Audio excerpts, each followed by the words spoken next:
열린교회 성도 여러분 안녕하세요. 오늘 동영상 강의는 예수님의 난해한 말씀들 두 번째 시간입니다. 지난주에 여러분들 기억하시는지 모르겠어요. 예수님이 침례 요한을 만나 침례를 받으시며 하신 말씀을 우리 함께 묵상했습니다. 그 뒤에 있었던 일들을 잠시 생각을 해봤으면 좋겠는데요. 예수님은 성령에 이끌려 마귀에게 시험을 받으러 광야에 나가셨습니다. 광야에서 세 가지 시험을 받으셨는데 이 시험들을 하나님의 말씀으로 물리치셨죠. 사실 이 본문에는 난해한 말씀은 없습니다. 하지만 두 가지를 말씀드리고 싶은데 예수님은 시험을 받으실 것을 알고 가셨습니다. 알고 일부러 가셨는데 그 이유는 이 시험을 이김으로써 첫 번째 아담, 에덴 동산에 있었던 아담이 범한 그 죄를 이기는 방법을 우리에게 직접 보여주시고자 함입니다. 그래서 예수님은 하나님의 말씀을 우리가 마음 가운데 새겼을 때 어떻게 이러한 유혹과 시험을 이길 수 있는지 직접 사역을 시작하시기 전에 마귀에게 시험을 받으시면서 보여주신 것입니다. 여러분, 예수님이 받으신 시험 이 세 가지는 아담이 받았던 시험과 동일합니다. 인간의 가장 기본적인 욕구를 자극하는 것이죠. 식욕, 권력, 그리고 소유욕입니다. 돌을 떡으로 만들려고 하면서 이 식욕을 자극했고 성전 꼭대기에 올라가 뛰어내려 보라고 했습니다.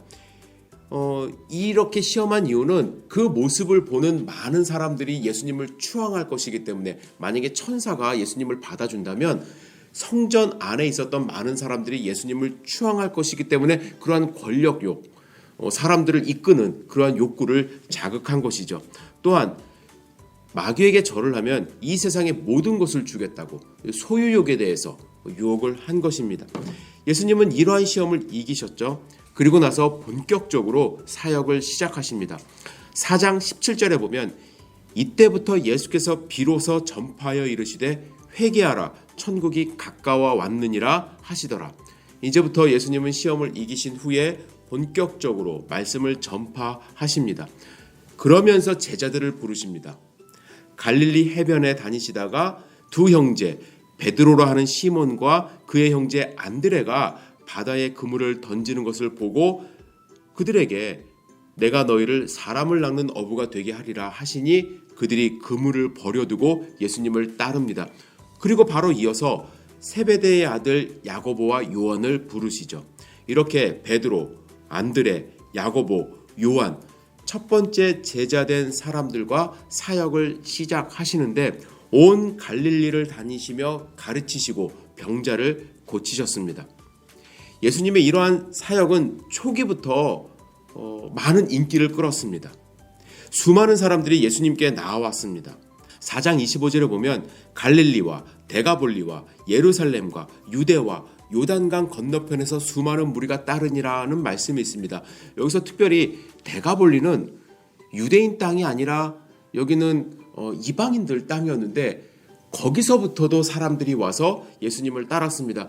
그 이유는 이 당시에 사람들은 예수님을 하나님의 아들 메시아로 믿었다기보다는 아직까지는 미라클 워커 혹은 힐러, 사람들을 병자들을 고쳐주는 그러한 또 혹은 말씀을 잘 전하는 랍비로 알았기 때문에 이 당시에 제가 지난주에 말씀을 드렸죠. 침례 요한이 사역한 모습을 통해서 정치적으로도 부패했고 경제적으로 핍박을 받았고 또 모든 사회 그런 문화적으로도 이 사람들이 백성들이 너무 빈곤한 그러한 상황이 있었기 때문에 예수님의 등장은 그들에게 정말로 오아시스에서 만난 물과 같은 그러한 존재였습니다. 그래서 사람들은 여러 곳에서 와서 예수님을 따랐습니다. 사람들이 많이 따르자 예수님이 산에 올라가 그들에게 강론하시기 시작합니다. 마태복음 5장에서 7장까지의 말씀이 이 산에 올라가서 하신 산상수훈의 말씀입니다. 5장 1절에 뭐라고 말씀하시냐면 산에 올라가 앉으시니 제자들이 나아온지라. 여기서 말씀하는 제자들은 중심적으로는 제가 좀 전에 말씀드린 4명의 제자라고 할 수 있지만 예수님은 이미 4명의 제자 이외에 사도들 외에 예수님을 따르고자 하는 사람들이 많아서 그들을 향해서 말씀하신 것이고, 또 한 가지 예수님은 하루에 그냥 하루 종일 산상수훈을 하신 것이 아니라 틈나시는 대로 가르치셨던 이 말씀을 나중에 복음서 저자 마태가 이제 편집을 해서 이제 산상수훈으로 기록을 한 것이라는 것이 학자들의 지배적인 견해입니다. 산상수훈의 내용에 대해서는 자세하게 제가 이 시간에 강의할 수는 없지만 그 목적에 대해서 함께 생각을 해보았으면 좋겠습니다. 산상수훈은 한마디로 말씀을 드리면 예수님의 초림과 재림 사이에 살아갈 기독교인들에 대한 윤리적 헌장이라고 할 수가 있습니다. 하나님의 나라는 이미 예수님을 통해서 도래했습니다. 하지만 아직 완성되지 않은 상태입니다. 예수님의 초림으로, 예수님이 이 땅 가운데 오심으로 천국은 이미 이 세상에 임했지만, 그래서 회개하고 복음을 영접하는 제자들이 발생했고 천국 시민이 되어 갔지만, 그러나 역사의 완성, 천국의 완성은 역사의 종말에 가서야 온전히 이루어질 수 있습니다. 그래서 천국이 완성되는 그 시기에 우리는 완전한 몸으로 부활을 해서 하나님과 영원히 살아가는데, 지금 이 시기는 그 중간 단계에 있는 시기라고 할 수 있습니다. 천국이 임했지만 아직 완성되지 않은 상태. 이 상태의 문제는 무엇이냐면 우리는 하나님의 백성으로서 살아갈 신분을 받았지만 여전히 우리는 연약한 육신의 몸을 가지고 살아가기 때문에 우리에게는 노력이 필요하고, 이 긴장 상태에서 천국의 백성으로서 살려고 하는 모습이 있어야 된다는 것이죠. 완성되면 우리는 더 이상 신경 쓸 것이 없습니다. 나의 본성 자체가 완전한 하나님의 자녀로 완전체로 변하기 때문에 그때는 우리가 걱정할 것 없이 그냥 하나님과 함께 영원토록 살아가면 되는데, 지금 이 육신을 갖고 있는 상황에서는 또 이 세상은 공중의 권세 잡은 마귀의 유혹이 있고 우리의 믿음을 흔들려고 하는 세력이 있기 때문에 이 상황 속에서 우리가 어떠한 모습으로 살아갈지에 대해서 예수님이 말씀하시는 것이 이 산상수훈이라고 할 수 있는 것입니다. 아까도 제가 잠시 언급을 했지만 이 산상수훈은 한 번에 다 주신 것은 아닙니다. 마치 5장 1절에 산 위에 올라가셔서 하루아침에 말씀하신 것처럼 보이지만 많은 학자들은 그렇지 않고 1차 갈릴리 사역, 즉 27년에서 28년경 거의 1년 사이에 예수님이 제자들에게 틈틈이 하신 말씀을 또 주제별로 편집해서 잘 요약해서 적은 것이 마태복음 5장에서 7장 사이에 나오는 산상수훈이라고 할 수 있는 것이죠. 여기서 우리가 한 가지 알아야 될 것이 있습니다. 산상수훈을 읽을 때, 특별히 또한 마태복음을 읽을 때 우리는 이 마태복음이 누구를 위해서 지은 책인지를 그 당시에요. 물론 지금은 다 우리를 위한 하나님의 말씀이지만 그 당시에 이 마태복음이 지어지고 또 마태복음을 중심으로 읽었던 공동체가 어떠한 공동체였는지를 생각을 하고 읽으셔야 됩니다. 왜 그러냐면 마태복음과 또 다른 복음서를 읽다 보면 조금 마태복음의 내용이 또 뉘앙스가 조금 다르다는 것을 여러분들 발견할 수 있습니다.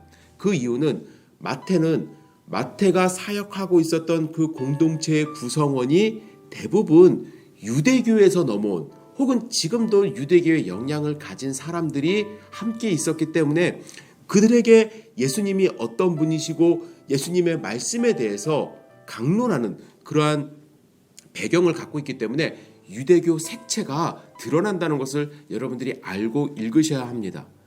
제가 신약 이야기 말씀을 드릴 때 마태복음의 족보와 누가복음의 족보에 대해서 잠시 언급한 적이 있습니다. 마태복음의 족보 어떻게 시작하나요? 제가 읽어드리겠습니다. 아브라함과 다윗의 자손 예수 그리스도의 계보라.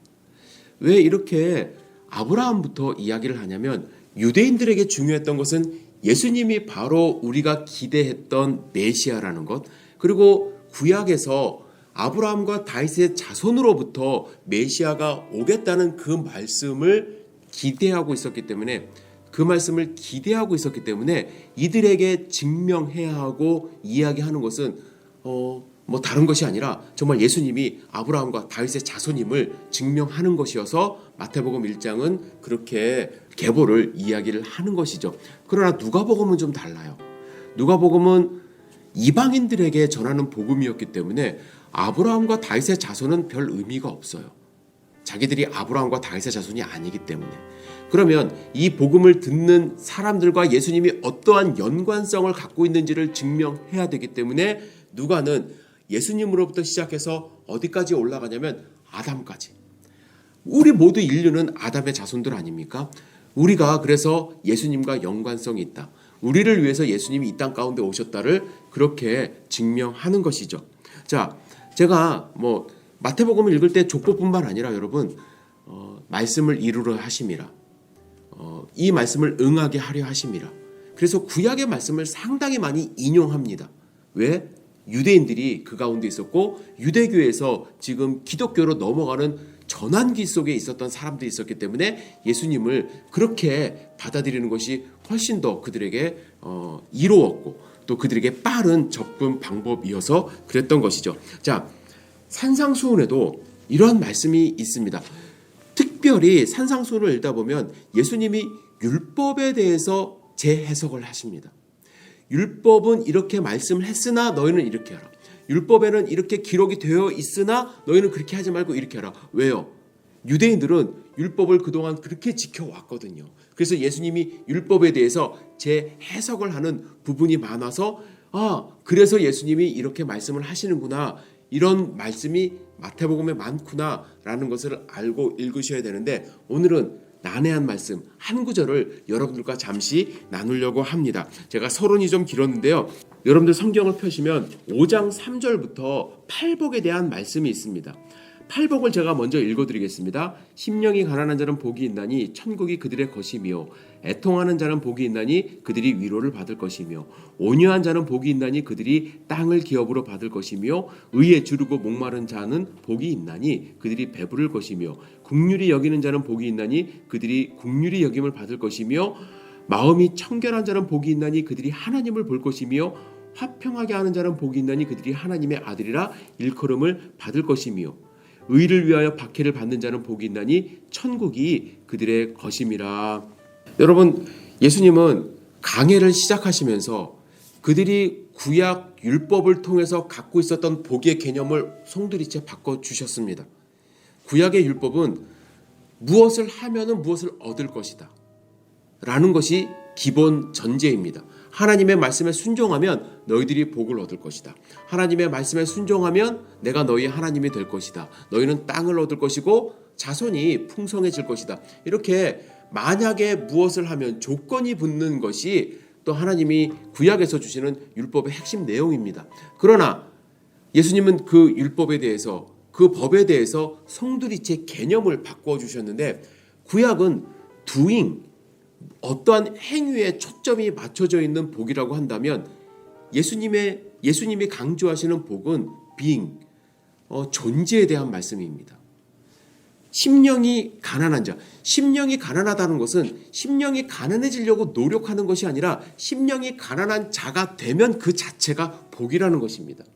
애통하는 자, 물론 애통하는 모습 우리한테 있을 수도 있지만 애통하는 마음으로 살아가는 그 모습, 그 존재가 되면 복이 있다고 말씀을 하시고, 그것은 바로 위로를 받을 것이라고 예수님이 말씀을 하시죠. 특별히 예수님이 또 이 마태 공동체 유대인들을 향해서 이 말씀을 하시는 이유는 지금 유대교에서 예수님을 믿고 예수님의 제자가 되려고 하는 사람들이 당하는 그 어려움을 아시고 그들에게 위로의 말씀을 주시는 것입니다. 특별히 유대인들 가운데는 자신의 생업을 다 버리고 예수님께로 온 사람들 있고, 또 교회에 와서 신앙생활을 하기 시작하면서 또 생명의 위협을 느끼는 사람들도 있었습니다. 그래서 그들에게 여러분들이 마음을 비우고 청결하고 의에 줄이고 하나님을 바라보며 살아가면 그 자체가 복이라고 예수님이 말씀을 하시는 거죠. 이 말씀 가운데 제가 다 오늘 강해는 할 수는 없고 한 가지만 짚어드리려고 하는데 5장 8절에 보시면 마음이 청결한 자는 복이 있나니 그들이 하나님을 볼 것이미요 라는 말씀이 있습니다.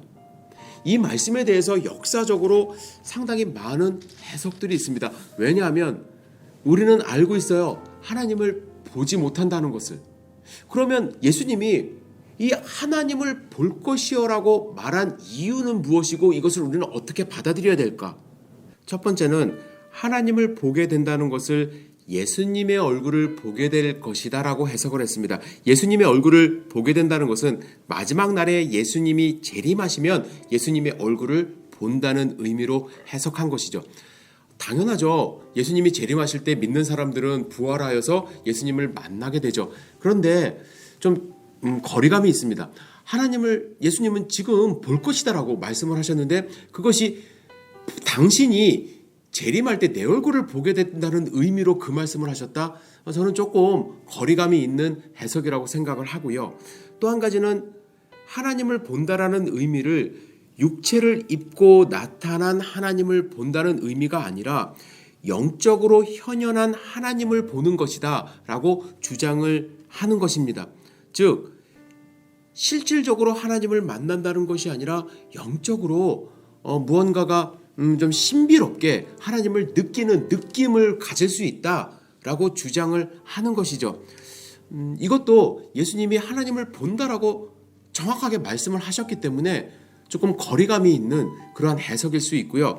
마지막으로 교회 안에 지금 현재까지도 이런 해석이 많이 있는데 저는 이 해석은 그래도 조금 마음에 와 닿는데 하나님을 본다라는 것을 성화적인 관점으로 해석한 것입니다. 타락한 인간은 하나님을 볼 수 없기 때문에 타락을 회복해서 내 안에 청결함이 있고 거룩함이 있으면 하나님을 만날 수 있다. 하나님을 볼 수 있다라고 하면서 성화의 삶의 명령으로 이제 이 본문을 해석을 하는 것입니다. 그래서 왜 예수님은 마태복음에 하나님을 볼 것이다라고 말씀을 하셨을까? 여기에 배경을 조금 전에 제가 유대인들의 관점에서 읽어야 된다라는 말씀을 드렸는데 마태복음을 읽는 수많은 사람들은 유대인들입니다. 그러면 유대인들은 하나님을 본다는 것을 어떻게 받아들이고 있었을까? 유대인들은 구약에서도 그렇고 랍비들의 문서에서도 그렇고 하나님을 본다는 것은 현실에선 일어나지 않는다. 이것은 종말에나 일어나는 일이라는 것을 마음 가운데 새기고 살아갔습니다. 그런데 예수님은 그들에게 하나님을 본다라고 지금 현 상황 속에서 말씀을 하십니다. 그 이유는 무엇이냐면 하나님을 만나고 하나님을 보는 것이 역사의 종말에 일어나는 일이 아니라 우리 현실 가운데서도 하나님을 경험할 수 있고 하나님을 볼 수 있음을 예수님이 그 길을 열어주시고 그들에게 깨우치기를 바라는 마음으로 이 말씀을 주셨다라는 것이 저의 생각이고 또 제가 읽은 책의 내용입니다. 여러분, 예수님이 하나님을 볼 것이다라는 것 오해하지 않으셨으면 좋겠어요. 제가 여러분들을 주일마다 예배 가운데 보듯이 현실적으로 하나님이 딱 나타나는 것을 본다라는 의미는 아닙니다. 물론 하나님이 그렇게 나타나실 수는 있지만 현재 상황에서 그것을 바라보라는 이야기는 아닙니다. 하나님을 본다는 것은 하나님을 인격적으로 만나고 말씀을 통해서 하나님이 주시는 방향을 보고 말씀을 볼 수 있는 그러한 눈을 가질 수 있다는 것입니다. 마음이 청결한 사람은, 깨끗한 사람은. 그래서 이 본문을 보시면서 하나님을 본다? 내가 오늘 길 가다가 하나님을 만날 거야가 아니라 하나님의 말씀을 읽을 때에 하나님이 주시는 음성과 하나님이 주시는 미래를 바라보면서 우리는 그 믿음을 가질 수 있다는 것을 아셔야만 합니다. 유대인들은 하나님을 본다는 것을 종말론적으로만 생각을 했기 때문에 현실에서 하나님을 경험을 잘 못했다고 이야기를 합니다. 하나님은 현실 가운데 계시고 우리의 삶 가운데 계십니다. 먼 곳에 계신 분이 아니고 미래에 만날 분, 종말에 만날 분이 아니라 오늘 우리 삶 가운데 하나님을 여러분들은 만날 수가 있고 인격적으로 하나님을 대할 수가 있는 것입니다. 그러기 위해서는 우리는 청결한 삶을, 마음이 청결한 삶을 살아야만 합니다. 제 자신을 돌아봐도 오늘 본문을 읽으면서 많이 부족하다는 느낌을 갖습니다. 하나님은 분명히 말씀을 통해서 당신의 뜻을 보여주시고 당신의 길을 보여주시고 당신을 여러 모습으로 보여주심에도 불구하고 제 자신은 제 마음이 의심도 많고 또 청결하지 못해서 하나님을 보지 못하는 그런 모습이 있음을 고백합니다. 여러분, 이 말씀을 다시 한번 묵상해 보시면서 우리의 삶 속에서 하나님을 만날 수 있기를, 볼 수 있기를 주님의 이름으로 축복합니다. 여러분, 다음 시간을 기대해 주시고 저도 말씀을 묵상하면서 우리 성도님들과 어떤 말씀을 나눌지 많은 고민을 하고 기도하고 있습니다. 이 예수님의 난해한 말씀이 더 풍부한 말씀이 되어서 우리의 삶 가운데 움직일 수 있기를 기도해 주시기를 당부드립니다. 여러분, 감사합니다.